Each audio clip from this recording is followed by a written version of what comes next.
এই লোকটি একটি ট্রেনিং প্লেনে উঠছে। হঠাৎ প্লেনটি ক্র্যাশ করে সমুদ্রের মাঝে ডুবে যায়। বিশ্ববাসী তখন তার মৃত্যুর সংবাদ পায়। কিন্তু মজার ব্যাপার হলো প্লেনে সে লোকটি কিন্তু এখনো মরেনি, বরং পুরো পৃথিবীর কাছে সে নিজেকে মৃত বলে ঘোষণা করার চেষ্টা করছে। কি অবাক লাগছে? এটাই কিন্তু সত্যি। আর এর পিছনে আছে অনেক বড় একটা রহস্য। এ লোকটার নাম নাম্বার 1।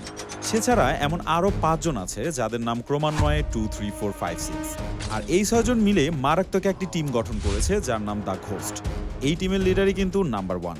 টিমের মধ্যকার সবচেয়ে মজার ব্যাপারটা হলো কেউ কিন্তু কারো আসল নাম জানে না, এমনকি কে কোথায় থেকে এসেছে সেগুলোও জানে না। তারপরেও তাদের মধ্যকার বন্ধন ছিল একদম অটুট। টিমটির নাম দ্য ঘোস্ট হওয়ার পিছনে কারণ হলো তারা এমনভাবে কাজ করে যে পৃথিবীবাসী কোনোভাবে বুঝতেই পারে না যে এগুলো কে করছে। এবার আপনাদের মনে প্রশ্ন আসতে পারে যে এই টিমের কাজটা কি। তাদের কাজ হলো পুরো পৃথিবী থেকে বড় বড় দুর্নীতিবাজ আর মাফিয়াদেরকে একদম শেষ করে দেওয়া। এবার চলুন এই 6 জন মেম্বার সম্পর্কে কিছুটা ধারণা নেওয়া যাক। এ হলো টিম লিডার নাম্বার 1, যে কিনা একজন বিলিয়নার। তার জীবনের এখন একটাই উদ্দেশ্য, যারা গরিবের টাকা এবং প্রাণ নিয়ে খেলা করে তাদেরকে দুনিয়া থেকে একদম ডিলিট করে দেওয়া। আর এই উদ্দেশ্যে কিন্তু এই গ্যাংটা সে তৈরি করেছে। নাম্বার 2 হলো একজন এক্স-সিআই এজেন্ট। সে একটা মেয়ে হওয়া সত্ত্বেও ফ্রন্টলাইন থেকে ফাইট করতে সে একদমই অতুলনীয়। এদিকে নাম্বার 3 হলো গ্রুপের মেইন হিটম্যান। মাসলে ভরা এই বডি বিল্ডার যে কোনো মানুষের মাথায় গুলি করতে একদম কার্পণ্য করে না। অন্যদিকে নাম্বার 4 হলো স্কাই ওয়াকার।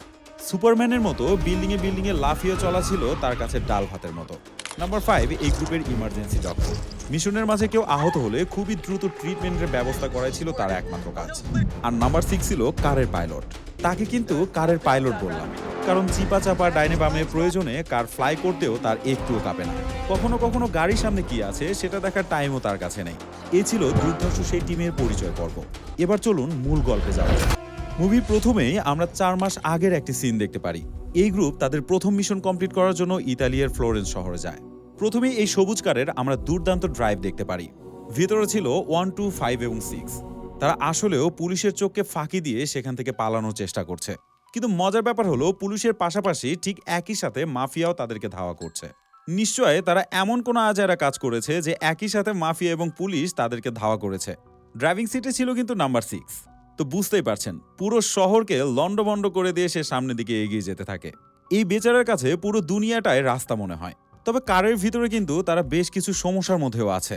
নাম্বার 2 তখন গুলিবিদ্ধ হয়েছে, আর এই মুহূর্তেই নাম্বার 5 কিন্তু তার চিকিৎসা করছে। গাড়ি তখন একদম টপ স্পিডে চলছে, কিন্তু নাম্বার 5 ক্ষতস্থান সেলাই করার কাজে ব্যস্ত। সব মিলিয়ে তো বুঝতে পারছেন যে তারা কোন ধরনের মাথা নষ্ট করা একটি টিম। মানে এদের কাছে অ্যাকশনের বাপ এসেও গুলাতে পারবে না। তবে এরপরে সিনগুলো কিন্তু আপনাদের আরো বেশি অবাক করে দেবে, কারণ নাম্বার 2 গুলি খাওয়ার পরেও তার ঝাল এখনো কমেনি। চলন্ত কার থেকেই সে অনবরত প্রতিপক্ষ টিমের উপরে গুলি চালিয়ে যাচ্ছে। চলুন এখন জানা যাক যে তারা কি ধরনের আজাইরা কাজ করলো যে তার জন্য এত কিছু ঘটে যাচ্ছে। কিছুক্ষণ আগে তারা একটা লয়ারের সাথে দেখা করতে গিয়েছিল একটা ক্রিমিনালের ইনফরমেশন নেওয়ার জন্য। সেই ক্রিমিনাল তুর্কিস্তানের কিছু করাপ্টেড আর্মি অফিসারদের সহযোগিতা নিয়ে বিষাক্ত গ্যাসের অ্যাটাক চালিয়েছে। এবার সেই ভয়ানক ক্রিমিনাল সম্পর্কে জানার জন্যই তারা সেখানে গিয়েছিল। কিন্তু লয়ার সেই কাস্টমারের ইনফরমেশন কোনোভাবেই তাদেরকে দিতে চাচ্ছিল না। উপায় না পেয়ে এই পাগল টিম সেই লয়ারের চোখ তুলে নিয়ে আসে। কারণ শুনবেন কেন? এই চোখের মাধ্যমে তারা লয়ারের ফোন আনলক করবে, আর এই ফোনটা যদি তারা একবার আনলক করে তাহলে তারা সবকিছু জেনে যাবে। তো যাই হোক, 6 কিন্তু কোনোভাবে থেমে নেই। তার উদ্দেশ্য যে কোনোভাবেই হোক এই কারটিকে শহরের বাইরে নিতেই হবে। পথের মধ্যেকার মানুষজন এবং কুকুর বিড়ালও কোনোভাবে তার এই স্পিড থেকে রেহাই পাচ্ছিল না। এর মধ্যে দেখা যায় মাফিয়ার ডনগুলো প্রায় তাদের কাছাকাছি চলে এসেছে। তখন কারের ভিতরে থাকা 1 4কে ইনফরমেশন পাঠায়। 4 তখন একটি নির্দিষ্ট জায়গায় পৌঁছার জন্য বিল্ডিং এর উপর দিয়ে যেতে শুরু করে। একটা পর্যায়ে আগে থেকে তৈরি করা একটি ফাঁদ সে কাজে লাগায়। এই ফাঁদে কিন্তু শেষমেশ তারা মাফিয়া ডনদেরকে আটকাতে পারে। এরপর 1 উপরে ফেলা সে চোখটি বের করে। তারপর পাগলা ড্রাইভারকে বলে পাশে ব্রেক করতে, কারণ এবার চোখের মাধ্যমে সে ফোনটি সে আনলক করবে। কিন্তু এই চোখ দেখে 6 প্রচন্ড রেগে যায়, কারণ আপনারাই বলুন চোখটা দেখতে কেমন জানি গা ঘিন ঘিন করে আসছে। শেষমেশ এই চোখটি তার গায়ের উপরে গিয়ে পড়ে। তখন 6 প্রচন্ড চিৎকার করতে শুরু করে। তখন বলে পায়ের চাপে অন্তত চোখটা নষ্ট করিস না ভাই, অনেক কষ্ট করে উপরে নিয়ে এসেছি। এরপর 6 কোনো রকম নিজেকে সামলে নেয়। 1 অনেকবার চেষ্টা করার পর চোখটির মাধ্যমে ফোনটি খুলতে সক্ষম হয়। ফোনটি ওপেন হওয়া মাত্র তাদের কিন্তু মেইন কাজটা এখনই শেষ। তবে বিপদ একই সাথে বেড়ে যায়, কারণ মাথার উপরে অলরেডি পুলিশের হেলিকপ্টার চলে এসেছে। কিন্তু 6ও কোনোভাবে হেরে যাওয়ার পাত্র না। আশেপাশের সবকিছু লন্ডভন্ড করে সে সামনের দিকে এগিয়ে যেতে থাকে। সবশেষে 6 এর অবস্থা তো একদমই খারাপ হয়ে যায়। এত চেস করতে গিয়ে সে একদম ট্রেসে পড়ে যায়। তাই নিজেকে একটু ঠান্ডা করার জন্য হিপ হপ গান ছেড়ে দেয় সে। এই গানগুলো শুনে ওয়ানের মাথা একদম গরম হয়ে যায়। সে তখন মিউজিক ডিভাইসটি খুলে সোজা জানালা দিয়ে ফেলে দেয়। এরপর ওয়ান কল করে নাম্বার 3-কে। সে বলে দ্রুত বোট রেডি করো। তারপরে তারা খুবই দ্রুত সিপোর্টে পৌঁছার চেষ্টা করে। আর এই মুহূর্তে মুভির টানটান উত্তেজনা এবং অ্যাকশন যে কোন লেভেলে গিয়ে পৌঁছায় সেটা কিন্তু না দেখলে আপনারা কোনোভাবেই বুঝতে পারবেন না। সত্যি বলতে কোনো মুভিতে এই ধরনের অ্যাকশন থাকলে সেই মুভিটা কোনোভাবে খারাপ লাগতেই পারে না। হয়তো এখানকার কিছু দৃশ্য দেখে আপনারা বুঝতে পারছেন যে কি ধরনের অ্যাকশন এখানে রয়েছে। দেখতে দেখতে তারা পোর্টের খুব কাছে চলে আসে, কিন্তু দুর্ভাগ্যবশত 6 এ সময়ে একটি অ্যাক্সিডেন্ট করে বসে, যার কারণে একটি বড় মাপের রড তার বুকে ঢুকে যায়। হুট করেই এই ধরনের অ্যাক্সিডেন্টের কারণে 6 সেখানেই মারা যায়। এই মৃত্যুতে সেখানে থাকা সবাই একদম হতভম্ব হয়ে যায়। তারা কল্পনাও করতে পারেনি যে এই মুহূর্তে তারা 6-কে হারাবে। এরপর 6-এর ডেড বডি নিয়ে তারা সেই বোটে উঠে যায়। সমুদ্রের মাঝে গিয়ে তার ডেড বডি সেখানে তারা ফেলে দেয়। বোটের সবাই 6-এর মৃত্যুতে একদম ভেঙে পড়ে, যদিও এই টিমের নাম্বার 1 ছাড়া কেউ কারো আসল পরিচয় জানত না। ওয়ান সবার উদ্দেশ্যে বলে যে এখন 6-এর জায়গায় অন্য একটি ব্যক্তিকে আমাদের দরকার, যার নাম হবে নাম্বার 7। এরপর সিনটি শিফট হয়। আমরা ইউএস এর একটি মেরিন স্নাইপারকে দেখতে পারি, যে কিনা কোনো একটা কারণে আত্মহত্যা করার জন্য চেষ্টা করছিল।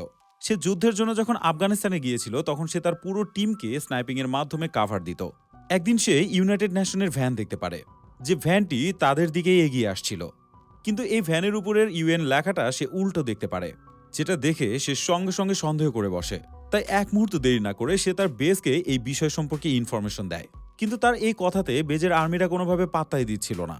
আর এই হেয়ালিপনাই কিন্তু তাদের জীবনের সবচেয়ে বড় একটা ক্ষতির কারণ হয়ে দাঁড়ায়, কারণ এই ভ্যানের ভিতরে ছিল কিছু আত্মঘাতী বোমা হামলাকারী, যারা তাদের বেজের সামনে এসে বোম ব্লাস্ট করে। আর এত বড় একটা বিস্ফোরণের কারণে সেখানে থাকা 70 জন আর্মির জীবন একদম ধ্বংস হয়ে যায়। সে তখন নিজেকে অপরাধী বলে মনে করে, কারণ সে ভাবে যে কেন সে বুঝেও শট নিল না। যদি সময় মতো সে শট নিত তাহলে হয়তো 70 জন সোলজারের প্রাণ যেত না। এই দুঃখবোধ থেকে কিন্তু এখন সে আত্মহত্যা করতে চাচ্ছে। ঠিক এই মুহূর্তে সেখানে অনুপস্থিত হয়। সে তাকে বলতে থাকে যে তুমি যদি মরে যাও তাহলে এই দেশের কোনো যায় আসে না, কিন্তু আমার দলে যদি যোগ দাও তাহলে অসহায় কিছু মানুষের জন্য কিছু করে যেতে পারবে। অনের কাছ থেকে তাদের গ্রুপের সকল কার্যক্রমের কথা শুনে সঙ্গে সঙ্গে সে নিজেও রাজি হয়ে যায়। এরপর আত্মহত্যার নাটক করে সে সোলজার পুরো পৃথিবীবাসীর কাছে মৃত বলে ঘোষিত হয়। এরপর ওয়ান সে ব্যক্তিকে নিয়ে আসে এবং নামকরণ করে 7। সে 7-কে নিজের ডেরায় নিয়ে এসে পরবর্তী মিশন সম্পর্কে বলতে থাকে। এ সময় ওয়ান সম্পর্কে আমরা আরো কিছু তথ্য পাই। সে ছোটবেলা থেকেই বেশ জিনিয়াস ছিল। সে কলেজে থাকতেই মাইক্রোম্যাগনেট আবিষ্কার করে ফেলেছিল। এখনো পর্যন্ত সে মাইক্রোম্যাগনেট ব্যবহার করা হয় সকল প্রকার টেক গ্যাজেটে। আর এভাবেই কিন্তু খুবই অল্প বয়সের মধ্যে সে বিলিয়নার হয়ে ওঠে। বর্তমানে তার বেজে কিন্তু পুরো দেশের সার্ভার কন্ট্রোল করার ব্যবস্থা রয়েছে। পাশাপাশি তার কাছে এমন কিছু আনকমন ডিভাইস আছে যেটার মাধ্যমে সে যে কোনো কারোর উপরে নজর রাখতে পারবে। সে সবাইকে জানায় তাদের পরবর্তী টার্গেট হচ্ছে তুর্কিস্তানের প্রেসিডেন্ট আলিমভকে একদম টপকে দেওয়া, কারণ সে নিজের স্বার্থের জন্য সে দেশের সাধারণ মানুষের উপরে জুলুম অত্যাচার করছে। আর এই কাজগুলো সে তার প্রধান জেনারেলের মাধ্যমে করে, যেন কেউই তাকে সন্দেহ করতে না পারে। এখন তার দেশের অবস্থা সে এত করুণ করে ফেলেছে যে আশেপাশের মানুষজন না খেয়ে মরতে বসেছে। অন্যথায় সে দেশের প্রেসিডেন্ট হয়েই সে কিন্তু সবচেয়ে ভালো জীবনযাপন করছে। এমনকি কেমিক্যাল ওয়েপন তৈরি করার জন্য গরিবদের এলাকায় সেগুলো সে পরীক্ষা নিরীক্ষা করছে, যেটার মাধ্যমে সাধারণ জনগণগুলো অনবরত জীবন হারাচ্ছে। আর এই সব কিছুই নাম্বার 1 নিজের চোখের সামনে দেখেছিল। আর সেখানেই সে সিদ্ধান্ত নেয় যে কোনোভাবেই হোক এই দেশের প্রেসিডেন্টকে সে শেষ করেই ছাড়বে, কারণ নাম্বার 1 খুব ভালো করেই জানে যে এই প্রেসিডেন্টের এই অপকর্মগুলো কোনোভাবে কেউ থামাতে পারবে না। অন্যদিকে আলিমভের কিন্তু একটা ছোট ভাই আছে যার নাম মুরাদ, কিন্তু আলিমভ এতটাই পাওয়ারফুল ছিল যে তার ছোট ভাই তাকে কোনোভাবে থামাতে পারছিল না। যার কারণে নাম্বার 1-এর চিন্তা হচ্ছে এই মুরাদকে টার্গেট করে আলিমভ পর্যন্ত পৌঁছানো, তারপর আলিমভকে টপকে দিয়ে মুরাদকে সে দেশের প্রেসিডেন্ট বানানো। আর একবার যদি মুরাদকে সে দেশের প্রেসিডেন্ট বানানো যায় তাহলে এসব অত্যাচার থেকে সে দেশের মানুষ রেহাই পাবে। কিন্তু মুরাদকে পেতে হলে 4 জেনারেলের সাথে লাইন করতে হবে। ওয়ান জানতে পারে সেই করাপ্টেড 4 জেনারেলকে কিছুদিনের মধ্যে লাস ভেগাসে পাওয়া যাবে। তারা এখানে আসবে কিছুটা রিল্যাক্স করার জন্য। সেই সুযোগে কাজে লাগিয়ে নাম্বার 1 তাদের সাথে যোগাযোগ করে মুরাটের খোঁজ বের করবে। প্ল্যান অনুযায়ী পুরো টিম ভাগ হয়ে সেই ক্যাসিনোতে ঢুকে পড়ে। লাস ভেগাসের অধিকাংশ জায়গাতেই ফেস ডিটেক্টিং ক্যামেরা রয়েছে, তাই তারা বিশেষ মেকআপের মাধ্যমে নিজেদের চেহারাকে অনেকটাই চেঞ্জ করে নেয়। 2 আর 3 এক এক করে সেই জেনারেলদের খুঁজে বের করে নিষ্ঠুরভাবে মারতে শুরু করে। 3টা জেনারেলকে এভাবে শেষ করে দেওয়ার পর 4 নম্বর জেনারেলের সামনে গিয়ে তারা দেখে অলরেডি সে ঘোড়া চালাচ্ছে। লুচ্চাই ব্যাটাকে ঘটনাস্থলেই তারা পেছন থেকে বন্দুক তাক করে। এরপর তারা মুরাদ সম্পর্কে সকল তথ্য জানতে চায়। জেনারেল প্রচন্ড ভয় পেয়ে তার সম্পর্কে সকল তথ্য সহ তার ঠিকানাও দিয়ে দেয়। এরপর 2 এবং 3 তাকেও মেরে ফেলতে একটু পিছু পা হয় না। তারা জানতে পারে মুরাট এখন হংকংয়ে রয়েছে, তাই এই টিমের প্রধান কাজ হচ্ছে এখন হংকংয়ে যাওয়া। সিনটি শিফট হয়। নাম্বার 3 ভারসাম্যহীন একজন বৃদ্ধ মহিলার সাথে দেখা করছে তখন। আসলে এই বৃদ্ধ মহিলাটাই তার মা। ঘোস্ট টিমের নিয়ম ভেঙে সে তার মার সাথে দেখা করতে এসেছে বলে ওয়ান তার উপর প্রচণ্ড রেগে যায়। তাকে লাস্টবারের মতো ওয়ার্নিং দেয় যে এই ধরনের কাজ সে যদি আরেকবার করে তাহলে সে তাকে টপকে দেবে। অন্যদিকে আমরা আলিমফকে দেখতে পারি। সে তার 4 জেনারেলের মৃত্যু সম্পর্কে জানতে পেরেছে। তখন সে ভাবে তার গ্রুপে গাদ্দার ঢুকে গেছে, তাই গ্রুপ মেম্বারদের মধ্যে কিছু ব্যক্তিকে সে গাদ্দার মনে করে সেখানেই সে মেরে ফেলে। অন্যদিকে ঘোস্ট টিম হংকংয়ের উদ্দেশ্যে রওনা হয়। যাওয়ার পথেই 3 এবং 5 দুজন দুজনের সাথে কথা বলতে থাকে। তারা আলোচনা করে ওয়ান তাদেরকে কিভাবে পেয়েছে। 3 ছিল প্রফেশনাল শুটার। একদিন সে তার টার্গেটেড ব্যক্তিকে খুন করে। তারপর খুন হওয়া সেই ব্যক্তিটার ছোট একটি বাচ্চা মেয়ে তার কাছে খোঁজ করতে আসে তার বাবার। খুন হয়ে যাওয়া সেই লোকটার ছোট্ট বাচ্চা মেয়েটাকে দেখে তার অনেক আফসোস হয়। সে তখন ভিতর থেকে ভেঙে যেতে শুরু করে। সে বুঝতে পারে যে অনেক মানুষকে খুন করে সারা জীবন সে কতটা ভুল করে এসেছে, আর এই বোধ থেকেই সে আত্মহত্যা করার প্ল্যান করে। ঠিক সেই মুহূর্তে অন এসে তাকে সেখান থেকে উদ্ধার করে, ডেকে নেয় নিজের গ্রুপে। 4 জানায় সে ইউক্রেনে একবার চুরি করছিল। মূল্যবান একটি নেকলেস নিয়ে সেখান থেকে সে পালাতে শুরু করে। তার সাথে তার বন্ধুরাও ছিল। পালাতে পালাতে একটা মুহূর্তে সে ফেঁসে যায়। এই মুহূর্তে তার টিমের বন্ধুরা তাকে সেখান থেকে না বাঁচিয়ে বরং সেখান থেকে তাকে ফেলে দেয়। বিনিময়ে তার কাছে থাকা সে নেকলেসটি তারা কেড়েও নেয়। পারফেক্ট এই সময়ের মধ্যে ওয়ান সেখানে উপস্থিত হয়ে তাকে সেখান থেকে উদ্ধার করে। এরপর থেকে সে অনেক গ্রুপে সামিল হয়। তো যাই হোক, এর মধ্যেই তারা হংকংয়ের সেই হোটেলে পৌঁছে যায় যেখানে মুরাট রয়েছে। 7কে উঁচু একটি জায়গাতে তার স্নাইপার নিয়ে রেডি থাকতে দেখা যায়, যেন কোনো প্রকার ঝুটঝামেলা হলে সেখান থেকে সে সবাইকে কাভার করে নিতে পারে। একই সাথে 2 এবং 3 টপ ফ্লোরের দিকে রওনা হয়। সেই টপ ফ্লোরে কিন্তু মুরাট ছিল। 5 লবিতেই নিজের পজিশন নিয়ে থাকে। অন্যদিকে 4 বিল্ডিং বেয়ে উপরের দিকে উঠতে শুরু করে। প্ল্যানের প্রথম ভাগে 5 একটি বিশেষ ধরনের মাস্ক পরে নেয়। তারপর লবিতে ফ্লাইং গ্যাস ছড়িয়ে দেয়। ফ্লাইং গ্যাসের কারণে সেখানে থাকা প্রত্যেকটা মানুষ পাগলের মতো হাসতে শুরু করে। এই ফাঁকে 2 এবং 3 উপরের দিকে উঠতে শুরু করে, কিন্তু দুর্ভাগ্যবশত একটি গার্ড পুলিশকে সঙ্গে সঙ্গে কল করে বসে, যার কারণে এই মিশনটা তাদের কাছে আরো বেশি চ্যালেঞ্জিং হয়ে যায়। হাতের সময় মাত্র 15 মিনিট। যা কিছু করার এই 15 মিনিটের মধ্যেই কমপ্লিট করতে হবে। যেভাবেই হোক এই সময়ের মধ্যেই মুরাটকে এখান থেকে তাদের নিয়ে যেতে হবে। অনেবার তাদের টিমকে অনুমতি দিয়ে দেয়। শুরু হয়ে যায় গার্ডদের সাথে তুমুল যুদ্ধ। 2 এবং 3 হোটেলে থাকা প্রত্যেকে গুলি করে সামনের দিকে এগুতে শুরু করে। নাম্বার 7ও কিন্তু কোনোভাবে পিছিয়ে নেই। সে এত দূর থেকেই 2 এবং 3কে কাভার দিতে থাকে। শেষমেশ 4 টপ ফ্লোরে পৌঁছে যায়। সেখানে গিয়ে প্রথমেই গার্ডদের সম্মুখীন হয় সে, তাই তাদের হাত থেকে নিজেকে বাঁচানোর জন্য সুইমিং পুলের ভিতরে সে লুকিয়ে পড়ে। বেশ কিছুক্ষণ পার হয়ে যাওয়ার পরেও কোনোভাবে পরিস্থিতি স্বাভাবিক হচ্ছিল না, যার কারণে 4 কোনোভাবেই উপরে উঠে আসতে পারছিল না। কিন্তু এতক্ষণ তো পানির নিচে টিকে থাকা তার পক্ষে সম্ভব না। ঠিক এই মুহূর্তে 7 দূর থেকে সবকিছু লক্ষ্য করে। স্নাইপারের মাধ্যমে একটি শুট নিয়ে সেই গ্লাসটি সে ফেটে ফেলে। সুইমিং পুলের ফাটা সেই গ্লাসের মধ্যে দিয়েই সে নিঃশ্বাস নিতে শুরু করে। এভাবে নাম্বার 4 এবারের মতো বেঁচে যায়। অন্যদিকে 2 এবং 3 কিন্তু এখনো পর্যন্ত গার্ডদের শেষ করতে পারেনি। তারা ভাবতেও পারেনি যে এত পরিমাণ গার্ড সে হোটেলে থাকবে, যার কারণে তাদের এই মিশনটা আরো বেশি চ্যালেঞ্জিং হয়ে দাঁড়ায়। একে তো সময় খুবই কম, অন্যদিকে এতগুলো গার্ডকে মেরে মুরাট পর্যন্ত কিভাবে তারা পৌঁছবে। ঠিক এই মুহূর্তে 4 সুইমিং পুল থেকে বের হয়ে এসে মুরাটকে নিজের ক্যাপচারে নিয়ে নেয়। এরপর তাকে হোস্টেস বানিয়ে নিচের দিকে যেতে শুরু করে।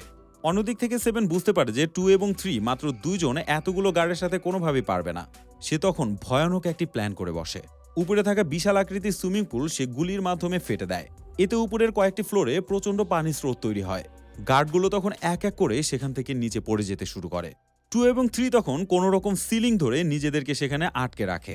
এর মধ্যেই নাম্বার 4 2 এবং 3 এর কাছে মুরাটকে হস্তান্তর করে, কিন্তু দুর্ভাগ্যবশত মুরাটের লোকজনদের কাছে সে ফেঁসে যায়। মুরাটকে নিয়ে তারা গাড়িতে ঢুকে পড়ে। এরপর তারা সবাই নাম্বার 4 এর জন্য সেখানে ওয়েট করে। 4 কল করে বলে যে চারদিক থেকে আমাকে এমনভাবে ঘিরে নিয়েছে আমার মনে হচ্ছে না আমি আর বেঁচে ফিরতে পারবো। ওয়ান তখন সবাইকে নির্দেশ দেয় তাকে ছাড়াই তাদেরকে আগাতে হবে। ওয়ানের এই কথা শুনে তাদের টিমমেট 7 প্রচন্ড রেগে যায়। সে বলে এমন বিপদের সময় টিমমেটদের রেখে কিভাবে এখান থেকে যাওয়া সম্ভব। শেষমেশ সে সিদ্ধান্ত নেয় যে কোনোভাবেই হোক 4কে এখান থেকে উদ্ধার করে তারপরে সে ফিরবে। যে বিষয়টা নিয়ে ওয়ানের সাথে তার বেশ ঝামেলা হয়, কিন্তু নাম্বার 7 কোনোভাবেই তাকে গ্রাহ্য না করে গাড়ি থেকে সে নেমে পড়ে। এরপর স্নাইপিং এর মাধ্যমে 4কে ঘিরে নেওয়া ব্যক্তিদেরকে গুলি করে সে সেখান থেকে তাকে উদ্ধার করে। শেষমেশ মুরাটকে তারা তাদের বেসমেন্টে নিয়ে আসতে পারে। নাম্বার 7 সবার উদ্দেশ্যে বলে যে এখন থেকে আমরা সবাই এক পরিবারের লোক, তাই কেউ বিপদে পড়লে আমরা অবশ্যই একে অপরকে সহযোগিতা করব। এবার সে টিমের রুলস ভঙ্গ করে এবং নিজের আসল নাম সবাইকে জানিয়ে দেয়। তার নাম হচ্ছে ব্লেন। এবার নাম্বার 7 এর দেখা দেখি সেখানকার সবাই নিজেদের আসল নাম বলতে শুরু করে। নাম্বার 2 ক্যামেলি, 3 হচ্ছে জাভিয়া, নাম্বার 4 বিলি, নাম্বার 5 হচ্ছে অ্যামিলা। সবাই সবার আসল নাম বললেও কোনোভাবেই নাম্বার 1 নিজের আসল নাম বলে না। এরপর তাদের মধ্যেকার বন্ডিং আরও বেশি শক্ত হয়ে ওঠে। শেষমেশ তারা তাদের ফাইনাল মিশনে নেমে পড়ে। মিশনের শুরুতেই তারা মুরাটের কাছ থেকে আলিমভের লোকেশন জানতে চায়। তারপরই তারা আলিমভকে শেষ করে মুরাটকে দেশের প্রধান বানাবে। এখানে একটি সমস্যা হলো, আলিমভ যে এত খারাপ মানুষ সেটা দেশবাসী কোনোভাবে জানতো না। সে দেশের বিভিন্ন চ্যানেলে দেশের ভালোর জন্য নানা রকম বক্তব্য দিয়ে সবার কাছে জনপ্রিয় হয়ে আছে। এখন এই টিমের প্রধান কাজ হচ্ছে আলিমভের লাইভ করার সময় সে টেলিভিশনগুলোকে হ্যাক করে নেওয়া। তারপর সে লাইভ প্রোগ্রামে আলিমভের জায়গায় মুরাটের স্পিচ সবার সামনে নিয়ে আসা। একমাত্র এভাবেই পুরো দেশবাসী থেকে শুরু করে পুরো পৃথিবীর মানুষকে জানানো সম্ভব যে আলিমভ কতটা ডেঞ্জারাস মানুষ। প্ল্যান অনুসারে বিলি চলে যায় টিভি টাওয়ারের উপর। এরপর সেখানে সে একটি ডিভাইস সেট করে আসে। উদ্দেশ্য পুরো ট্রান্সমিটকে হ্যাক করে নেওয়া। অন্যদিকে ব্লেন এবং ওয়ান চলে যায় টেলিকাস্ট রুমে। এরপর টিভি ডিরেক্টরকে নানা রকম ভুলভাল বুঝিয়ে তাদের সিস্টেমে পুরোপুরি ভাইরাস ইনস্টল করে দেয়। অন্যদিকে ক্যামিলি এবং জাভিয়ার চলে যায় আলিমভের স্ট্যাচুগুলোর কাছে। এরপর তারা সেখানে বোম ফিট করে, কারণ সময় মতো বোম ব্লাস্ট করে এই স্ট্যাচুগুলোকে তারা চিরদিনের মতো ধ্বংস করতে চায়। অনেবার তাদের মেইন মিশন শুরু করার কথা বলে। দুপুর হলে লাইভে এসে আলিমভ তার স্পিচ শুরু করে দেয়। ঠিক এই মুহূর্তে ওয়ান টিভি মিডিয়া পুরোপুরি হ্যাক করে ফেলে। এতে টিভি লাইভে চলে আসে আলিমভের জায়গায় মুরাট। মুরাট এবার বলতে শুরু করে তার ভাইয়ের আসল রূপের কথা। পুরো দেশটাকে পশুর মতো করে সে কিভাবে ব্যবহার করছে সেটার সবকিছুই সে বলে দেয়। মুরাটের ভাষণ শুনে আলিমভের বিরুদ্ধে পুরো দেশে সংগ্রাম শুরু হয়ে যায়। ঠিক এই মুহূর্তে আলিমভের যত মূর্তি ছিল এক এক করে ধ্বংস হতে থাকে। এই দৃশ্যগুলো দেখে দেশের প্রত্যেকটা মানুষ বেশ উল্লাস করতে থাকে, কারণ এখন তারা বুঝতে পারছে তাদের প্রেসিডেন্ট কতটা জঘন্য ছিল। সারা দেশের সাধারণ মানুষজন রাস্তায় নেমে আসে আলিমভের বিরুদ্ধে সংগ্রাম করার জন্য। তাদের দাবি একটাই, এখনই আলিমভকে প্রেসিডেন্টের পদ থেকে বহিষ্কার করতে হবে। অন্যদিকে প্রেসিডেন্ট এই গ্রুপকে দেখে বুঝতে পারে তার 4 জেনারেলকে এরাই মেরেছে। পাশাপাশি সে এটাও বুঝতে পারে যে সাধারণ মানুষজন যে পরিমাণ খেপেছে এখনই তার সেফ হাউসের দিকে যেতে হবে, তা না হলে জনগণের হাতেই তাকে মরতে হবে। এরপর বিশাল একটি গাড়িবহর নিয়ে সে সেফ হাউসের দিকে যেতে শুরু করে। যাওয়ার সময় সেনাবাহিনীকে সে বলে তার সারিন গ্যাসগুলো মানুষের উপরে নিক্ষেপ করতে। বিষাক্ত সেই গ্যাসের মাধ্যমে পথে নেমে আসা সাধারণ জনগণ ছিন্ন বিচ্ছিন্ন হয়ে যাবে। কিন্তু এই মুহূর্তে সেই জেনারেলদের রুমে মুরাট উপস্থিত হয়। সে সবাইকে বলে, আমার ভাই পুরো দেশকে শেষ করে ফেলেছে, তাই আমি চাই এখনো পর্যন্ত হাতে যতটুকু সময় আছে আমাদের উচিত এই দেশটাকে বাঁচানো। আমার ভাইয়ের কথা মতো চললে এই দেশটা কিন্তু একদম শেষ হয়ে যাবে। তবে পরিস্থিতি সামাল দেওয়ার জন্য সেই ইওটে আগে থেকে নাম্বার 2 রেডি ছিল। ওয়ান খুব ভালো করে জানতো যে প্রেসিডেন্ট পালানোর জন্য এই ইওটি সে আসবে। ওয়ান বিলিকে দিয়ে আগে থেকে এই বোটের নিচে একটি ম্যাগনেটিক ডিভাইস ইনস্টল করে রেখেছিল। এই ডিভাইসটার প্রধান কাজ হচ্ছে ম্যাগনেটিক ওয়েভ তৈরি করা। তবে ম্যাগনেটিক ওয়েভ অন করে ওয়ান কি করবে সেটা আমরা পরেই জানতে পারবো। অন্যদিকে প্রেসিডেন্ট যে রাস্তা দিয়ে যাচ্ছিল সাধারণ মানুষজন তার উপর হামলা চালায়, কিন্তু প্রেসিডেন্টের কথা মতো সেখানে ফাইটার জেট এসে সাধারণ মানুষের উপর গুলি চালাতে শুরু করে। এভাবে শেষ পর্যন্ত আলিমভ তার বোটে এসে পৌঁছায়। কিন্তু এ সময় ঘোষ টিম এসে নাবিকদের নিজের আয়ত্তে নিয়ে নেয়। এরপরই শুরু হয়ে যায় তুমুল যুদ্ধ। 7 এবং 1 স্পিড বোটের মাধ্যমে সেই বোটে এসে হাজির হয়। এরপরেই তারা বাকি সবার সাথে যুদ্ধে সামিল হয়। আশেপাশে প্রেসিডেন্টের বডিগার্ড এবং আর্মিতে ভরা। ঘোষ টিম তাদের সাথে ফাইট করে সামনের দিকে এগিয়ে যেতে থাকে। ঘোষ টিম এতটাই দুর্দান্ত ছিল যে সেখানে থাকা গার্ড সহ আর্মিরা পর্যন্ত কোনোভাবে তাদের সাথে পেরিয়ে উঠছিল না। ঠিক এই মুহূর্তে ওয়ান সেই ম্যাগনেটিক ডিভাইসটা অন করতে যাচ্ছিল, কিন্তু দুর্ভাগ্যবশত ম্যাগনেটিক ওয়েভটা অন করার আগেই তার ফোনটা পানিতে পড়ে যায়। এতে সে ম্যাগনেটিক ওয়েভটা কোনোভাবে আর অন করতে পারছিল না। এরপর পরিস্থিতি যেন তাদের বিপরীতে যেতে শুরু করে। মাঝখান থেকে তার টিমের বাকি সদস্যরা তাদের যুদ্ধ চালিয়ে যেতে থাকে। নাম্বার 1 তখন তার ফোনটি আবারও ফিরে পায়। এবার সে কোনোভাবে দেরি না করে সে ম্যাগনেটিক ওয়েভটাও অন করে ফেলে। ব্যাস, শুরু হয়ে যায় চারদিকে এক অন্যরকম তাণ্ডব, যেটা দেখে আমি নিজেও কিছুটা অবাক হয়ে যাই। কারণ বোটে থাকা প্রত্যেকটা মানুষ তখন যেন ম্যাগনেট হয়ে যায়। তারা সিটকে গিয়ে সেই বোটের স্টিলগুলোর সাথে লেগে পড়তে থাকে। এর পিছনের প্রধান কারণ হচ্ছে তাদের শরীরে লোহার ভেস্ট লাগানো ছিল। এটার জন্যই তাদের এখন পস্তাতে হচ্ছে। ম্যাগনেটিক ওয়েভটা এতটাই শক্তিশালী ছিল যে তারা যেন দেয়ালে মাকড়াসার মতো ঝুলতে থাকে। পক্ষান্তরে ঘোষ টিমের কারোরই কিন্তু কোনো সমস্যা হয় না, কারণ তারা আগে থেকেই তাদের শরীরের ভেস্ট এবং গানগুলো ফাইবারের মাধ্যমে তৈরি করেছিল। আর এই সব কিছুই কিন্তু তৈরি করেছিল তাদের টিমের বিজ্ঞানী নাম্বার 1 তখন ম্যাগনেটিক ওয়েভ অন করে আবার অফ করে, যার কারণে সেখানে থাকা প্রতিপক্ষ আশেপাশের সবকিছুর সাথে বাড়ি খেয়ে নাস্তানাবুদ হয়ে যায়। মুভির এই পর্যায়ে এসে যে অ্যাকশন এবং সিনগুলো আমরা দেখতে পাচ্ছি সেগুলো আসলে মনোমুগ্ধকর ছিল। তাদের মিশন প্রায় শেষের দিকে। এখন তারা প্রেসিডেন্টকে ধরেই ফেলবে, কিন্তু হঠাৎ সেখানে থাকা কিছু গার্ড ফোরকে ধরে মারতে শুরু করে। ঠিক এই মুহূর্তে আলিমভ একটি লাইফ বোটে উঠে পড়ে। তারপর সেখান থেকে সে পালাতে সক্ষম হয়। ওয়ান কিন্তু সবকিছু ভালোভাবে লক্ষ্য করছিল, চাইলে সে প্রেসিডেন্টকে যে কোনো মুহূর্তে ধরে ফেলতে পারত, কিন্তু এবার সেটা সে আর করল না। সে প্রেসিডেন্টকে না ধরে বরং নাম্বার 4কে বাঁচায়, কারণ এতদিনে তার টিম মেম্বারদেরকে নিজের পরিবারের সদস্য বলে সে মনে করতে শুরু করেছে। নাম্বার 7-এর মতো সে নিজেও আর চায় না তার টিম মেম্বারদের কোনো ক্ষতি হোক। এর কিছুক্ষণের মধ্যে প্রেসিডেন্টের উদ্দেশ্যে একটি হেলিকপ্টার যেতে শুরু করে, যে হেলিকপ্টারের মাধ্যমে প্রেসিডেন্ট হয়তো উদ্ধার পাবে। প্রেসিডেন্ট তখন তড়িঘড়ি করে হেলিকপ্টারে উঠে পড়ে। উঠেই সে যা দেখতে পারে সেটার জন্য হয়তো সে কোনোভাবেই প্রস্তুত ছিল না, কারণ এগুলো তার টিম না, এটা ছিল ঘোস্ট টিম। মূলত মুরাট এই হেলিকপ্টারটি নিয়ে এসে সেই বোট থেকে 6 জনকে উদ্ধার করে। তারপর টেকনিক্যালি এই হেলিকপ্টার ব্যবহার করে সে আলিমভকে ধরার এই প্ল্যান করে। নাম্বার 1 তখন আলিমভের দিকে গান তাক করে, চাইলে কিন্তু নাম্বার 1 তাকে সহজেই টপকে দিতে পারে, কিন্তু সে বলে, আমি তোকে কোনোভাবেই এখানে মারতে চাই না, তোকে আমি এমন একটি জায়গায় নিয়ে যাব যেখানে হাজার হাজার মানুষ তোর এই দেহের জন্য অপেক্ষা করছে। এরপর নাম্বার 1 আলিমভকে নিয়ে যায় সেই অঞ্চলে যেখানে আলিমভ নিজের এক্সপেরিমেন্টের জন্য সাধারণ মানুষের জীবন নিয়েছিল। এরপর জায়গা মতো এসে আলিমভকে তারা হেলিকপ্টার থেকে ফেলে দেয়। সাধারণ জনতা তখন ছুটে এসে তাকে ছিন্ন বিচ্ছিন্ন করে ফেলে। আর এভাবেই শেষ হয়ে যায় দ্য ঘোস্ট টিমের মাথা নষ্ট করা মিশন। মুভি শেষ দৃশ্যে এসে দেখা যায় ঘোস্ট টিম তাদের রুলস ভেঙে নিজেদের পরিবারের সাথে দেখা করছে। এরপর তারা সবাই মিলে একত্রিত হয়ে নতুন কোনো মিশনের উদ্দেশ্যে রওনা হয়। সুন্দর এই পয়েন্টে এসে আজকের এই গল্পটি শেষ হয়ে যায়। আপনারা যারা ভিডিওর শেষ পর্যন্ত দেখলেন, একটা ছোট্ট আবদার থাকবে আপনাদের কাছে, ভিডিওটি ভালো লাগলে অবশ্যই লাইক এবং কমেন্টস করবেন। এমন সুন্দর সুন্দর ভিডিও পেতে অবশ্যই আমাদের চ্যানেলটিকে সাবস্ক্রাইব করবেন। তো আজকের বারে এখানে বিদায় নিচ্ছি, দেখা হবে পরবর্তী আরেকটি সুন্দর ভিডিওতে। ততক্ষণে সবাই ভালো থাকবেন, সুস্থ থাকবেন। আল্লাহ হাফেজ।